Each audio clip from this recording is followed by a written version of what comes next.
나를 싫어하는 거는 그 사람의 감정인 거잖아요. 근데 내가 굳이 그 사람의 싫은 감정까지를 내가 떠안아서 우울해하고 슬픔에 빠지면서 그럼 내가 어떻게 해야 될까를 쓸데없이 고민을 하고 있었더라고요.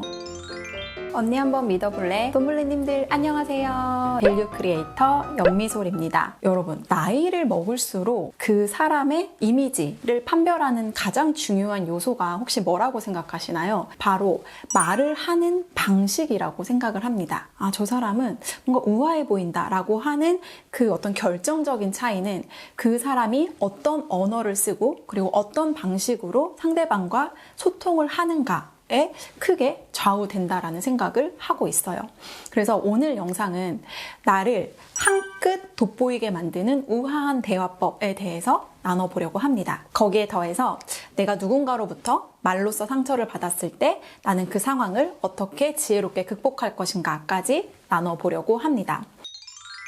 저는 1대 다수를 대상으로 일을 오래 해왔잖아요. 그러니까 온라인 쇼핑몰을 하면서부터는 항상 저라는 1인 사업자와 다수의 고객님들을 대상으로 이렇게 커뮤니케이션을 했었고, 지금도 마찬가지죠. 지금도 유튜브라는 플랫폼 안에서 제가 이렇게 영상을 송출을 하면은 다수의 분들이 저한테 이제 의견을 보내주시고 있는 상황이고요. 사실은 일반적인 사람들이 평생에 만날 수 있을 법한 다양한 부류의 사람들을 저는 단기간에 많이 경험을 해왔는데요.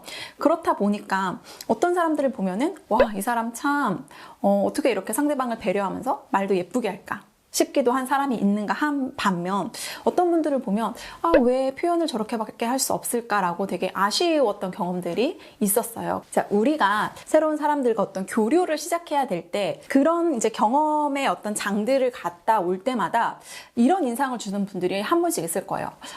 그 많은 사람이 있었는데 저 사람은 참 편했다. 다음에도 만약에 그 모임을 가게 되면은 그 사람 옆에 앉고 싶다라고 하는 어떤 경험을 해보신 적이 있을 것 같습니다. 그렇다면 누군가를 편하게 만들고 그리고 누군가로 하여금 아, 저 사람 참 괜찮다라는 인상을 주는 분들은 어떤 특징이 있을까요? 한번 잘 생각해 보시겠어요?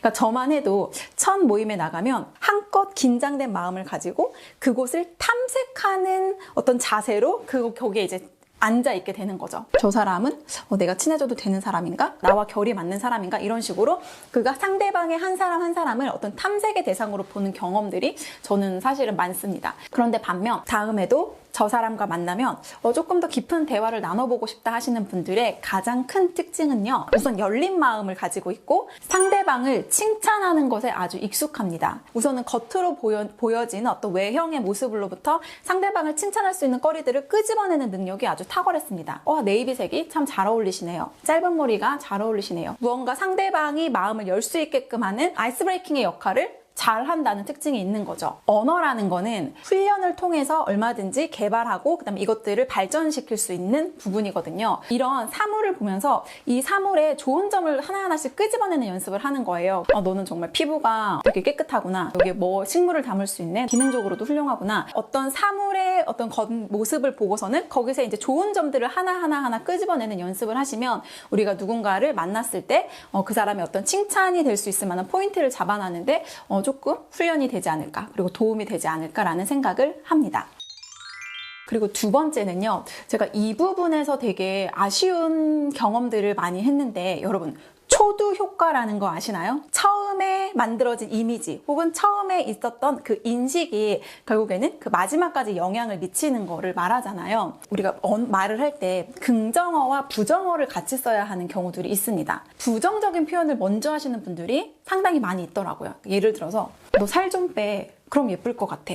자, 라고 하는 경우와 야, 너는 진짜 예쁜데 살 조금만 빼보면 어때? 라고 하는 경우는 내용은 똑같지만 받아들이는 사람의 입장에서는 상당히 다른 느낌을 줍니다. 이게 잘못됐어. 근데 이거는 좋더라 라고 얘기를 하는 것보다는 이거는 좋은데 이 부분을 조금 고쳐보면 어떨까라고 이 긍정어와 부정어의 순서만 바꿔줘도 누군가에게 어떤 이야기를 전달할 때 그 효과를 더 크게 가져올 수 있습니다. 제가 얼마 전에 봤던 책에서 어떤 성숙도의 개념에 대해서 정리해 놓은 구절이 있었는데, 용기와 배려 간의 균형이다. 결국엔 성숙한 대화라는 거는 상대방의 감정과 신념을 배려하면서 나의 감정과 신념을 용기 있게 표현하는 것이죠. 우아해 보이는 언어와 그다음에 나를 조금 더 고상하게 만드는 표현은 내 감정과 그다음에 내 신념만을 관철시키려고 하는 게 아니라 근데 저 사람은 내가 이런 얘기를 했을 때 이것들을 받아들일 수 있을까 없을까라는 것들을 적절하게 판단을 하면서 내 이야기를 하는 사람들이 결국에는 어떤 그 한 끗의 대화법을 가지고 있지 않나라는 생각을 합니다.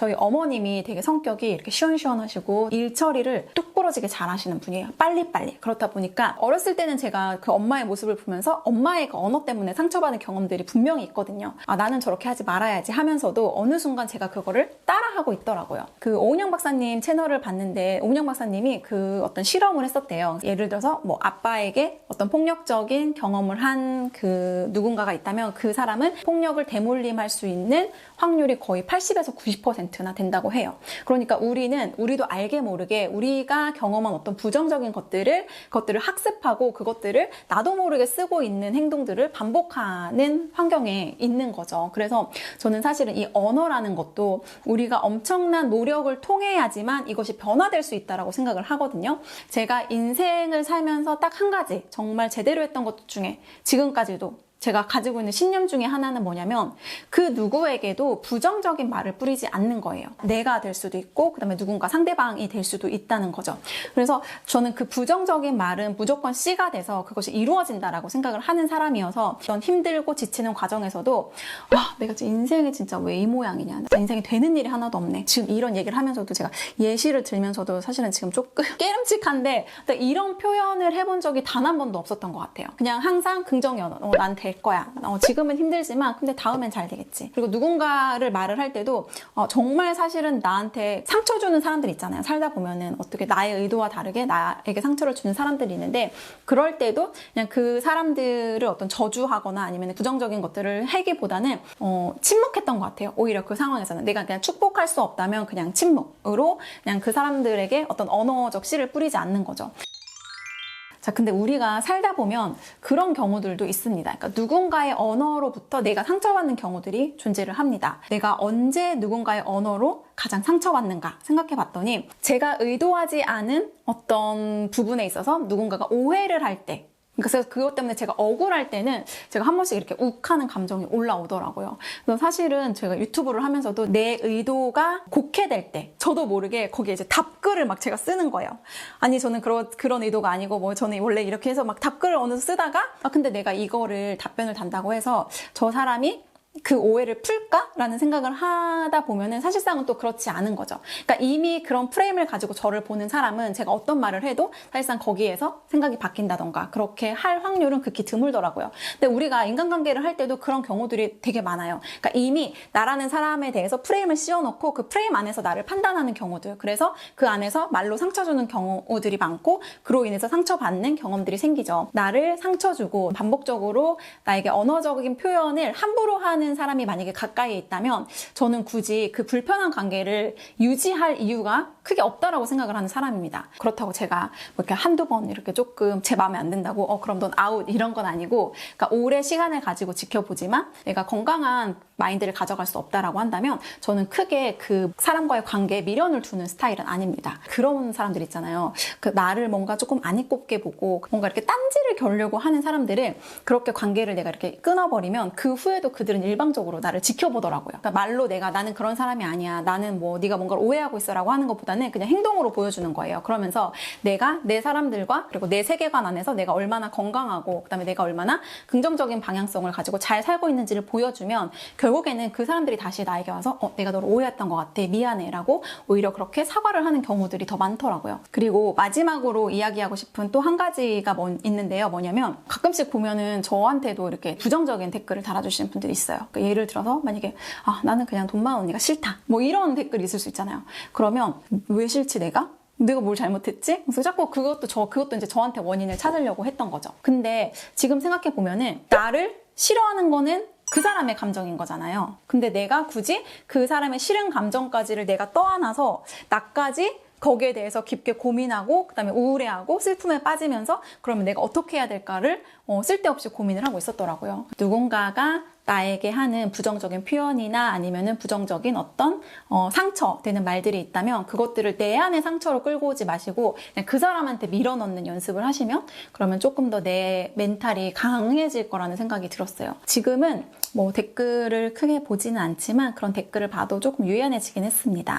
근데 그렇다고 제가 아직 그렇게 뭐 괜찮다 하는 건 아니니까 혹시라도 쓸 생각이 있으시다면 네, 이렇게 집어넣어 해주시면 될 것 같고요.